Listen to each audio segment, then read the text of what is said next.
I'll be a glass person. Maybe glasses might be easier. Frames the face.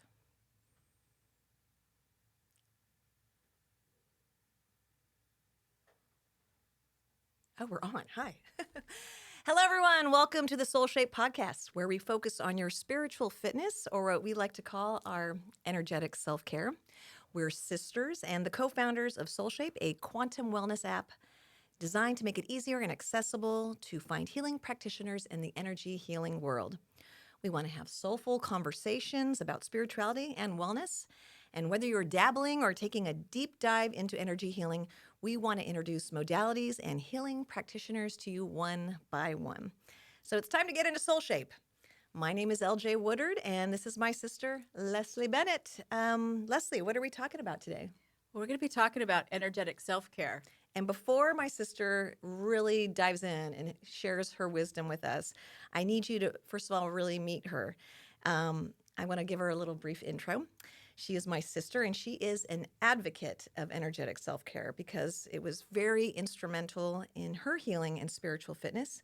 And her passion is to inspire a quantum healing movement. Would you not agree?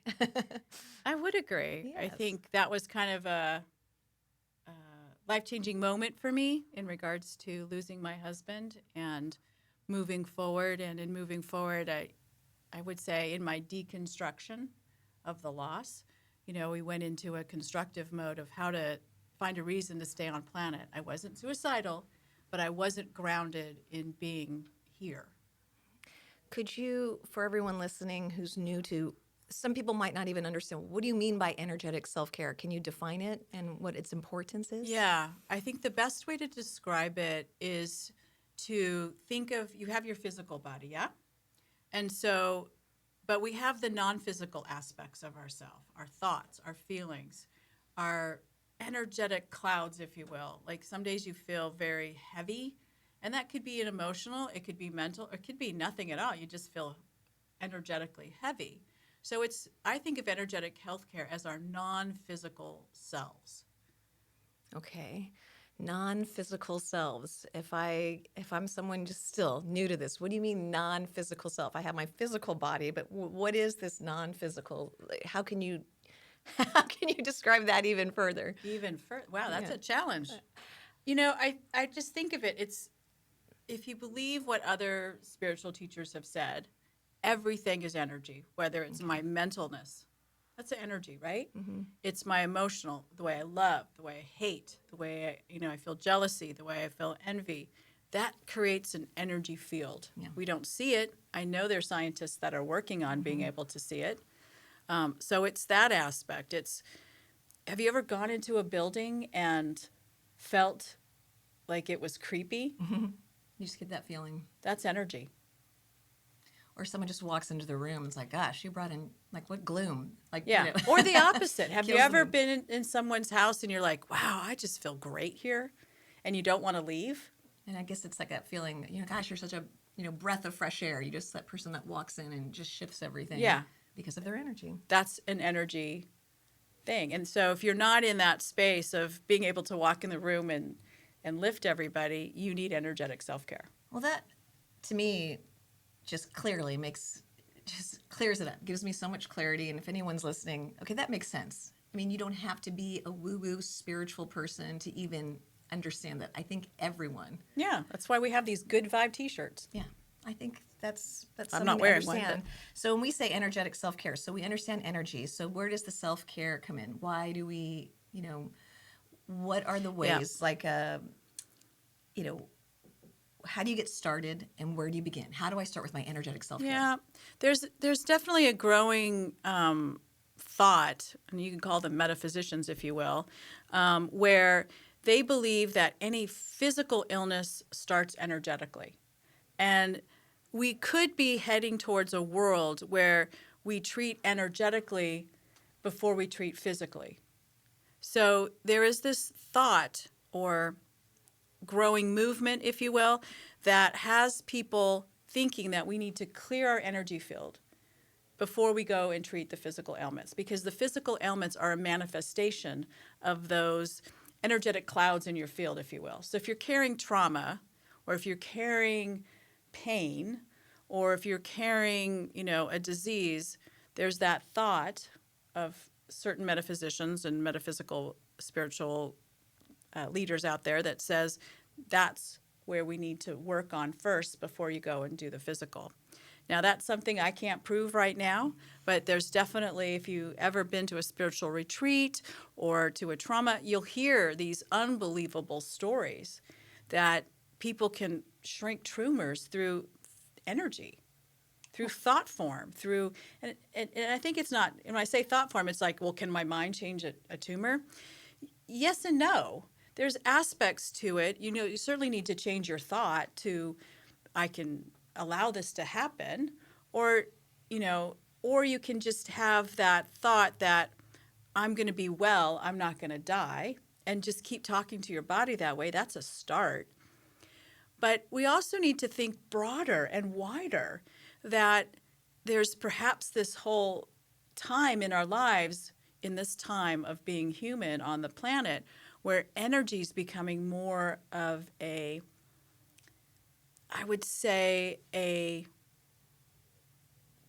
aspect of that we need to take into consideration. And that's why we started energetic self-care and started thinking about energetic self-care. You could be in illness, or you can just be like where I was in grief, and I just needed to work through it, and working through it from energetic point of view. So depending on where you are in your life, it could be grief, it could be trauma, it could be a breakup. It could be finding your purpose. Yes, it could be, finding love, your next partner, or whatever it may be. You could use energetic self-care is it like a tool, you would say? It's part I think of your... it's not a tool. I would say it's a tool, it's a practice, it's a way of life, right? It just depends on how much you want to embrace it, right? Mm-hmm. So if you're just like, well, I don't necessarily believe this is all mumbo jumbo, woo-woo craziness, well, that's fine. You're on automatic default, and that's great. I applaud it. That's where you are.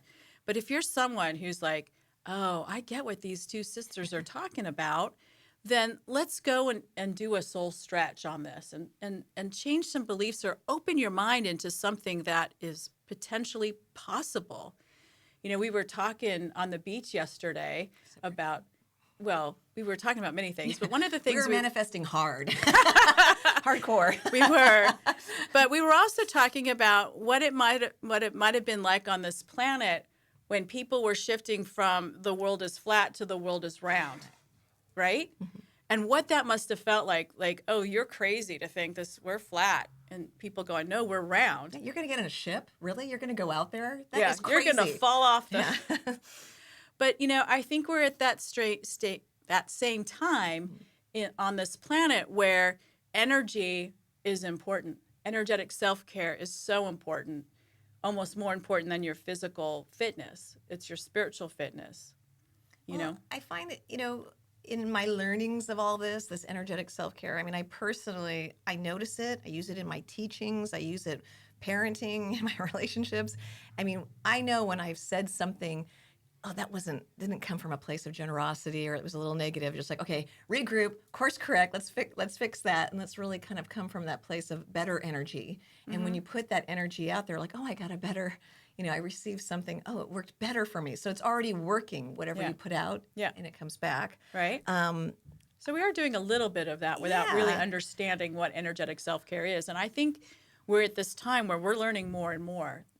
We're at a really cool time on this planet where science, technology, and esoteric wisdom, what we know from the indigenous populations on tribes on this planet, it's all converging, and it's validating each other, and it's super, super cool. Well, everyone's sharing things right now. I think if you're open to the spirituality, you're already working on yourself, first of all. That's the first step. If you're open to it, first step, okay, I'm allowing, that's our favorite word, allowing. And then when I want to kind of touch upon your ultimate energetic self-care guide, because, we are the Sisters of SoulShape, and we have an app where healing practitioners can list their services. But some people don't. We were talking about where to begin. How do I start? Well, what are these modalities? That's another key word. What are the Yeah. modalities? And so we have this energetic self-care guide, and there's 120 modalities. There's still things in here I have no clue, Leslie. I'm still Yeah. learning Yeah. myself. But yes, of course, I know what Reiki is, and an oracle or a tarot reading. I even know what past life regression is, and Akashic record. And I might be saying some things to some of you out there who are like, I don't know what even chakra or chakra healing is, or the list I goes remember on. that. I remember I'm like, I had a hard time saying the word chakra. Well, there's schools of thought. There's two different schools on how to Yeah. pronounce it, but we won't get into that. But I highly recommend when you visit our site, soulshape.app, just scroll down the page and you'll be able to download for free the Ultimate Energetic Self-Care Guide and just read it and learn about all these different modalities, and maybe one will resonate with you, and then you can find a healer that offers that in a healing service. I find that there's so many, even the life coaches are very intuitive. Mm. Their guides. It's, a lot about self-care in the energy world.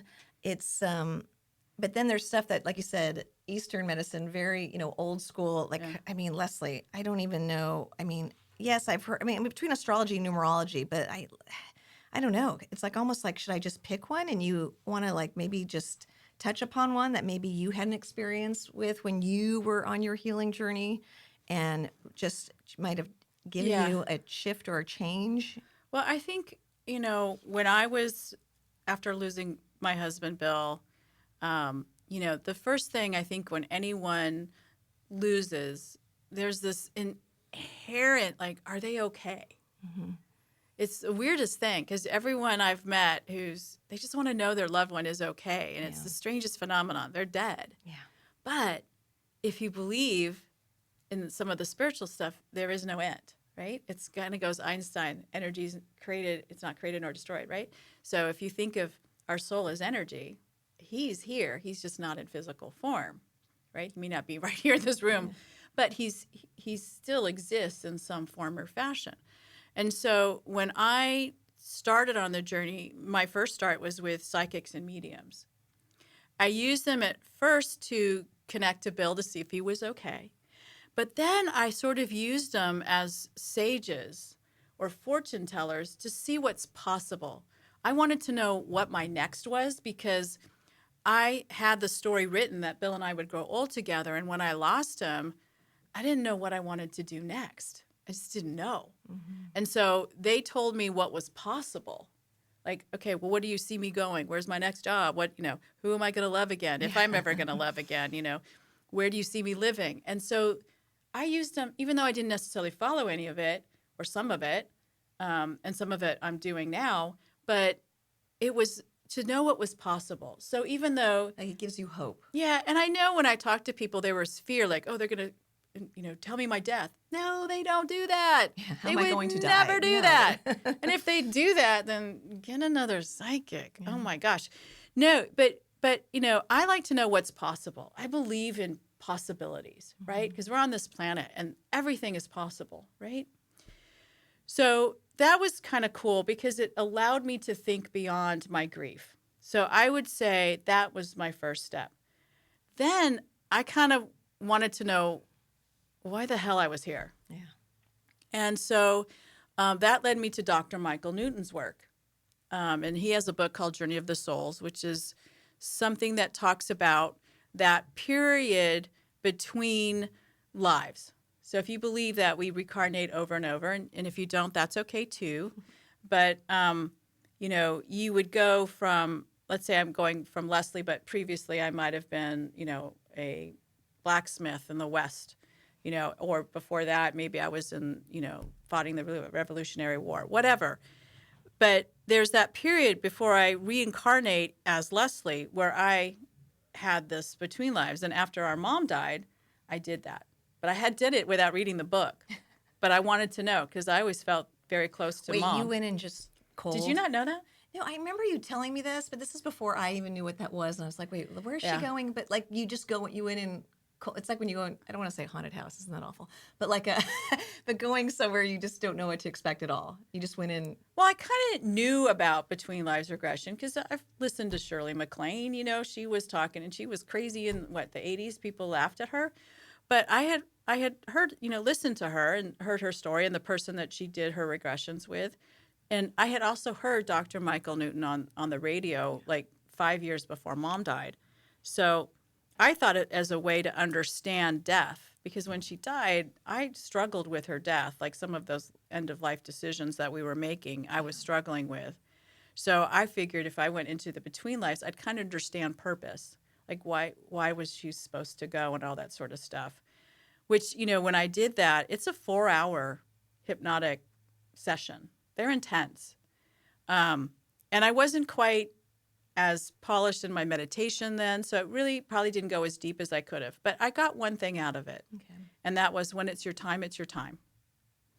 And that helped me when Bill passed because I did have to make the life support decision. And I remember doing that. But let me fast forward to a time where, I was ready to go back and do a between lives regression because what I learned in the first one was Billy was in my soul group. And let me back up on what that means, right? That's your question. What is a soul group? What is your soul group, Leslie? So Dr. Michael Newton. Am I in your soul group? I'm kidding. Just kidding. You're not. I know. Isn't that weird? So, yeah. Yeah. Well, yes and no. Anyway. On this planet, I am. You are? Yeah. Okay. We digress. Go ahead. Sorry, Leslie. I do love you, Laura. I Do do you know love that? you too. Okay. Are you feeling like you're not loved moment I'm or just being something? silly. Okay. This is our first time doing a podcast, so here we are. Just like We're riffing? We're riffing. Okay. And we're told, thank you, Signal Fire Media, for allowing us just to be ourselves, right? So. All right. Okay. Nice plug for Signal I know. Fire Media. Okay. Anyway, so in Dr. Michael Newton's work, getting us back on topic. Yes. Go. He regressed like 5,000, 10,000 people, a lot of people in the thousands. And what he learned, because these people didn't know each other, and what he got reoccurring themes, and one of them is we have a soul group that we reincarnate over and over to learn. Okay, now I get it. All right. To learn lessons. All right. So, do you remember Mark? I do remember one of her first boyfriends. My first love. Adult love. I had my puppy love guy. But anyway, my first love, Mark, he was in my soul group. And so was Billy. And there's others that have yet to come forward, which is interesting, which means I won't meet them or I will meet them. But anyway, this is like a roundabout story, and I apologize to those that are listening. I hope you're following. Anyway, so we have a soul group that's over, that we reincarnate over and over. Now, if you read the book Journey of the Souls, you'll learn that sometimes you'll partner with other soul groups, or you'll partner with, maybe we'll partner with Signal File Media on something, kind of like that. You do these little partnerships. They work for a time, and You then mean you move Rob on. could be part of our soul group and we don't even know it? It could be. Wow, Rob, get ready. Anyway, so I learned that Bill was in my soul group. So when he passed, I knew that we had arranged that, but I didn't know it at the time because I was still in light consciousness when he passed. But that, again, as you're building your sort of energetic self-care plan, you're not going to get. Yeah. It's not like you do 10 reps of, biceps and you're fixed, But it's you're creating a field, and my field was to understand what energy was, and to understand that there is no end, there is no beginning. And that took a big stretch. And that's comforting, right? That made you feel a lot better? It actually made me both. It made me more curious, and it made me feel better. And then in feeling better, I wanted to know more. I mean, because everyone, we lose loved ones We all do. the time. Yeah. And how we manage, how we cope with it. We have church, we have family, there's support groups. Talk therapy. But energetic self-care, I'm assuming a lot of people don't say that's the first thing they would go to, like, oh my gosh, I gotta go to an oracle or go to a past life regression or a psychic. But I didn't know it was called, I was working on energy then. Mm-hmm. I was working on trying to put together the pieces to forge a way to stay on planet. And these were just some of the tools. And then I went to listen to Carolyn Mace and do some of her soul work, or, Joe Dispenza, he's really about creating the future. And I remember when I first listened to him speak, I'm like, I know what you're saying, but I'm still in pain. I can't shift it quite yet. And I wasn't ready for him. But when I did, man, did that skyrocket my healing. Because you got to rewire, right? It's all about Yeah. rewiring your thought, your whole habitual thoughts. And Yeah. I dig it, but it's also, I mean, I'm like, whoa, it's work, but I'm learning also, no, it's not work. It's not a battle. Allow it. So it's, I don't know, the minute you become open to all this, Yeah. it really is, it is easy. It really is. It's wondrous, actually. Before the easy, because, you listen to Esther Hicks, right? And it's all about, getting into the vortex, the 5 steps that she repeats over and over for decades. Man, when you're in the vortex, it's the best. I mean, gosh, everything's going your way, everything's flowing, everything's happening for you, everything is working out. Even when it's not working out, it's working out because it's just you're in that flow, in that vibe. And that's energy. I just, I definitely feel it and appreciate it when that happens. But I'm also human. I don't even want to say the but and the things happen, but it's just like, it's nice to know and understand these things and to go back to it, grab the book, remind yourself, take that walk on the beach, meditate about it. And I would call that soul stretching. I do a lot of soul stretching. I mean, that's because it's a shift. You're shifting your beliefs. And when you shift your beliefs, you're stretching your mind, you're stretching your heart, you're stretching your energy, right? Because when you're in the flow, it's very expansive. You're not crunched, you're expansive. Yeah. And when you reach out, you get stuff beyond your wildest dreams. Yeah. Like, so there's no but, it's just a shift. I remember like the littlest thing. This is just a quirky little story. It's like, when, your partner or just anyone is late to arrival. They're late and you're kind of like, they're late. We have to be, it's making you mad. And so when you're going to waste energy when they arrive late, where have you been? Blah, blah, blah. I decided like then and there when someone just arrives, I just immediately go, I am so glad you are finally here. Just to shift it to like, I'm happy you're here. I'm happy to see you because I really wanted you to be here versus like wasting the negative energy. You've wasted my time. What are you doing? Oh my God, I'm so glad you're here. And even the like, look on their faces was like, when someone's like, it's like. Oh, you come in with some shame. Oh, I do it in my teaching because I also, teach kids, as you know. And when they come in, I mean, I'm sure their parents on the way, oh, you're late. You should, who knows what they've been saying to them in the car. Yeah. And so the minute they walk in, my job above anything is I just want to create ease for them and comfort and belonging. It's like, this is a place that's a safe environment for you. And so when they come in, I'm so glad you're here. I'm so happy you finally made it. Have a seat, versus like, oh God, it's welcoming and that feels great. Yeah, my class starts at 11. I've closed the doors at 11. You're out. I mean, mind you, and I'm always, I guess I'm going to be referencing Rob, who has this military background. I mean, time, you guys, military is all about time. I mean, and that's respect and all that kind of stuff. I mean, I've had employers that say, if you're not 5 minutes early, you're late. But out of respect, I try to meet that. But I also I don't know, I guess my motto of life is I want to make everyone feel their best. That's, we all have whatever our superpowers are. I want people to feel good. Can I change that too? You set an intention? Please. You just set an intention. So don't make me cry, Leslie. I get all sensitive. Well, that makes me feel good. No, you set an intention. And so that creates a field. So let's play on this, right? So if I have an intention that I want everyone to feel welcome, and I act that way through words, through, that emotion of inviting people in, and I can see you getting teary-eyed. I know, That's I love so great. it. But, that's setting a field, right? Just like if you went into a home where the parents were arguing all the time, that sets a field. Yeah. And whether you are participating in it because you're one of the parents or you're a child or a visitor or a friend or, whatever, you're in that field and that affects your field.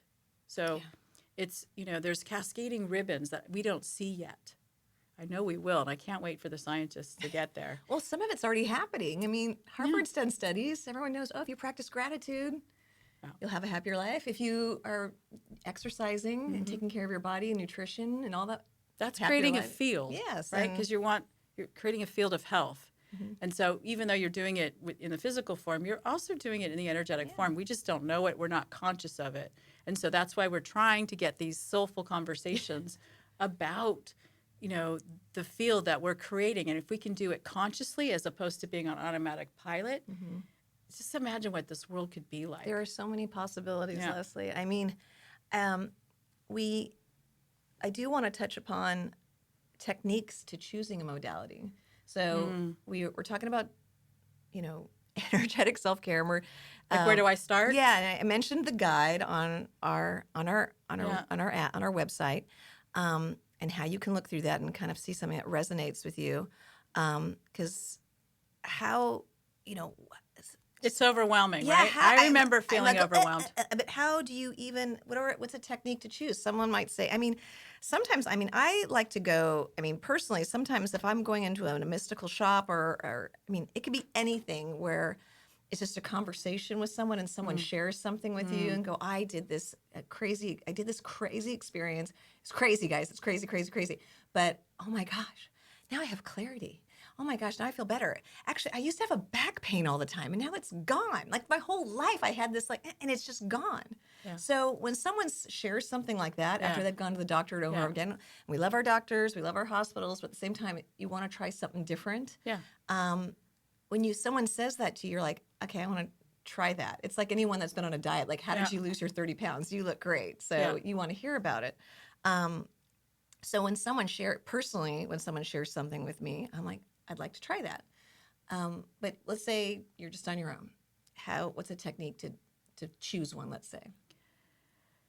I think, if let's say you were a friend and you came to me and asked, well, how do I choose? Right. I think I would start by saying, what is it that's going on? What's going on with you? I would start there. Okay. Like for me, it was grief, right? So another friend, it might be fighting disease, or another one goes, I was raped by my dad or whatever, or whatever it is. And there's some horrendous stories out there. I mean, for sure. Horrendous stories. I would go, and so then you kind of go, well, what part of that needs to get healed, right? So for me, it was trying to find a reason to stay on planet. And I started with connecting with Bill, then connecting with possibilities, and then connected on getting rid of the pain, and then connected, of the grief, of the loss, so healing my heart. Then I discovered I didn't love myself because Bill loved me so hard that I had neglected that aspect of myself. So I started working on all my self-worth, self-love, and so it just, and you don't, and they're not linear. Like you don't go, okay, I fix this, then I fix this, then fix this. I think it goes with whatever your next is. So I would strongly suggest to people not to compare like those stories like, oh, that she got results. So if I go to this person, I'll get results. Right. That can be true, but it may not be right because sometimes the issue is never the issue, right? Sometimes we need to go deeper. So like for me, the pain was probably more self-love than the loss. Yeah. It was just masking as the loss of Bill. So to get started, I think you kind of have to, I would start with just journaling. Like, what is Leslie, it? That's deep. That's huge. That's so deep. That took me years. And I don't want to scare anyone off, but it took me years. Well, I would expect, grief, it doesn't, well, we loved each other pretty hard. And a week later, a month, feeling better? No. Oh. It's just like, it does take time. I had a boss after 3 months go, you should be over it by now. That's just hated that nice. guy. That's rude, actually. Anyway, but that's someone someone hasn't gone through that. But you know what, Leslie? There's also some grace. Some people don't know how to even talk to people who've gone through that. It's hard. Yeah. And then they avoid you or something. I think the other part is how to be honest with yourself. Mm-hmm. And this is a whole nother topic about self-betrayal, because that's, if you're not honest with yourself, you're betraying yourself. And that's a whole nother topic for another podcast. But you asked the question, how do I get started? And I would get started with just sort of, reaching in and kind of going, what is it that I need to address? And sometimes the issue is not the issue. So maybe you want to start with a life coach because they'll help unravel it. There are a lot of intuitive life coaches out there and on SoulShape where they can help work through those problems to get to the root of what it is. If you just want to just say, where, are my chakras balanced just because you're curious? And start there, because sometimes it's just curiosity. You're not really necessarily fixing anything. You're just like, hey, I'm just out here. I'm into this stuff. I just, I want to do something. I want to experience it, because I think what really shifts people are these crazy experiences. And I know people get triggered by the word crazy, but there's no real good vocabulary to embrace the woo. Embrace the woo. Embrace the woo. It's unusual. It's different. It's something that's mind-blowing. That's all what we're using crazy for, not as a label of someone. No, is it crazy when all of a sudden we're talking about our father who passed and a rainbow appears? It's not crazy. It's beautiful. Yeah. It's a gift. But we call it crazy because of the weird synchronicity. Is it gift? Is it timing? Is it the universe? It's just like, thank you. Did I miss a rainbow? There was a lot. We had a lot of flipping rainbows over the past 2 weekends. It's been gorgeous here. So it was the strawberry moon. Clearly, evening. I didn't see them. I was like, oh, there.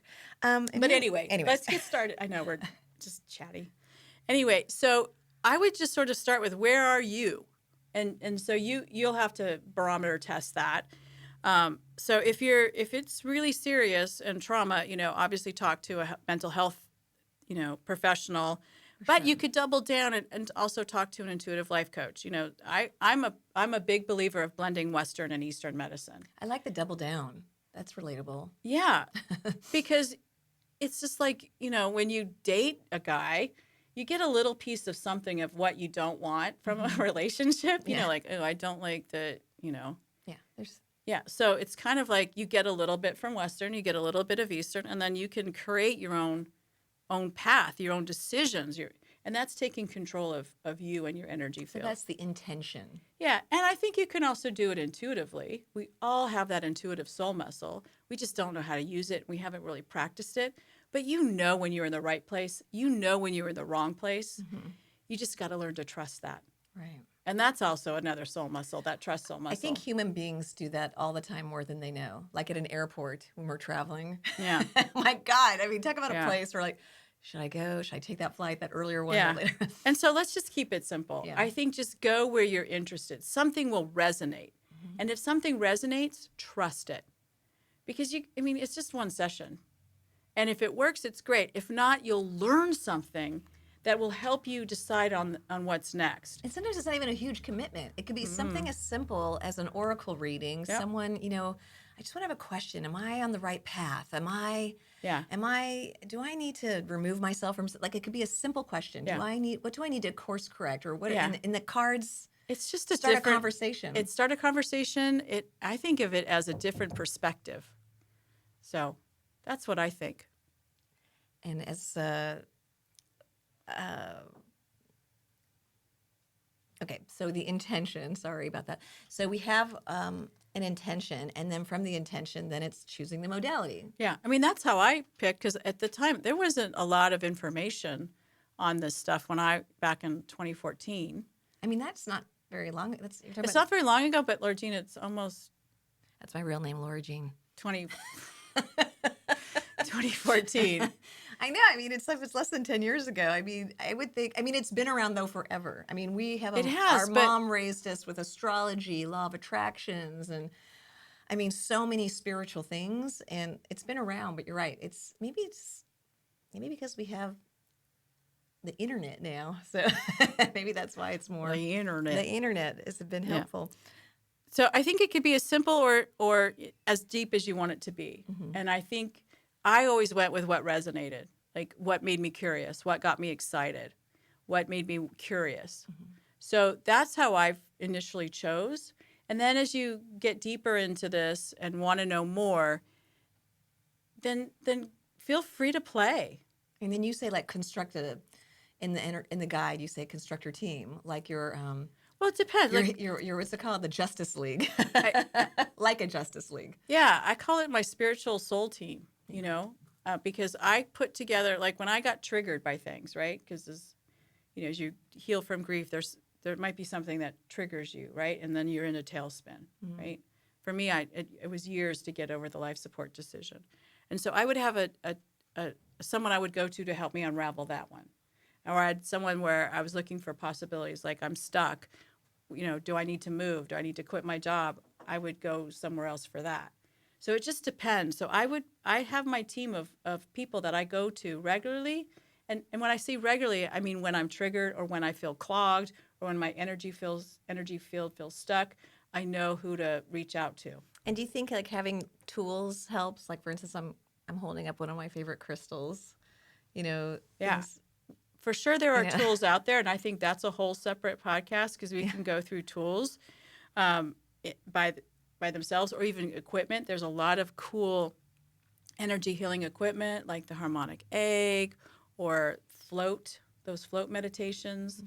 So we can talk about those in upcoming podcasts. Well, in general, I just think it's a lot of fun just to explore it. It's something new and it's something different for some, and not only fun, but it's healing. It is healing. It is healing and expansive, right? So, I know I'm a much different person than I was in 2014. Oh, for sure. I'm a lot happier, right? Yeah. I'm a lot. Do I dare say cooler? Leslie, you are, yeah. I'm just going to say it. You can say it. She's cooler, so much cooler. Because, you were very serious. I was very serious. Yeah, see, she admits it. She was very serious. I am still kind of serious. We love our siblings. I'm still kind of serious, but... No, it's good. It's good. We need that, too. Well, I feel like we're getting close here to wrapping it up. This was our introduction. You guys, this was our first episode of the SoulShape podcast, and we just really wanted to introduce ourselves. We wanted to introduce our business, the SoulShape app, because it's all about healing and sharing modalities and allowing healing practitioners to be found. So thank you, Leslie Bennett. I should add, too, you're welcome first, but I should also add that we do vet these practitioners. Absolutely. So if you have concerns with trust, like are they like sham artists? No. The word charlatan? No. We vet heavily, and because these are... we want to make sure that... heart. Because you are... When you go to an energy healer, you're actually pretty vulnerable, right? You're sharing some of your most intimate traumas, your most intimate fears. Yeah. We haven't talked about fear today, but fears, phobias, all that, that is scary stuff, right? And of course we want to be healed from them, but we're also shamed by them in some cases, right? So we want to make sure that when you put your soul into someone else's hands, that they're good hands to be in. And so anyone you have on SoulShape, is someone that we would go to. Yeah. And if something has a bad experience, you can reach out to us. And most of them... We'd be interested to know what happened. Because right now our business is new and starting. And so we have, I've got to experience every one of them. And that's part of the vetting as well. So as we wrap it up, again, thank you, Leslie Bennett. Thank you, Signal Fire Media, and to all our listeners for listening to Two Sisters. We're on our journey for our startup company, SoulShape.app, and we just believe that wellness starts within. We also know you can unlock unlimited possibilities with energetic healing, so embrace the woo, dabble, dive, or discover your next healing experience on the SoulShape app. And we hope you enjoyed this soulful stretch. That's right, soulful stretch. And see how serious she is? I thought you were going to join in. Okay, I'll stretch with you. Stretch. Well, for those that didn't see that, she stretched and I didn't. I know, I'm having fun. Okay, we're stretching. And join us again for another magical, soulful, energetic healing conversation on the SoulShape podcast. Thank you so much. And don't forget to download the Ultimate Energetic Self-Care Guide. And for those that can see it, it looks like this. It's so cool to have. So thank you, everybody. And this is the SoulShape podcast. I'm LJ Woodard, and I'm Leslie Bennett. Bye. Goodbye.